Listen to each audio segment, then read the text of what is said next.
Ha? Hadi de. Ha boynu yoğun. Buraya yürüme. Ha buraya yürü. Ağzının danışığını bil, boynu yoğun ne de ha? Et yenelme üstüme. Ne diyeyim sen ince bil deyip. Tam vəziyyətinə mən baxıram bilir. Kurban kurban. Eti. Bunu bana Ağdamını satırdı. Müdür maşını orası.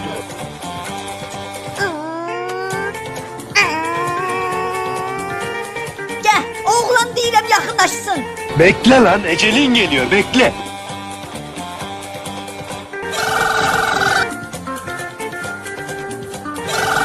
Daha bile dolaşmayı yanaz.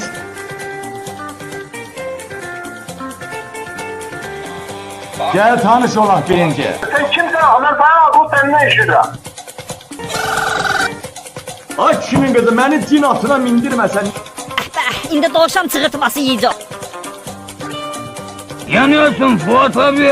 Yanıyorum ama beni yakanı da yakacağım.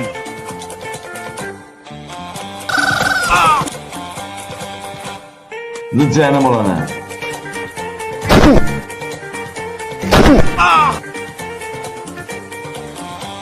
Yol verin yol verin. Allah bende Range oynayacağını yol verin. Biri baba biri baba. Vi.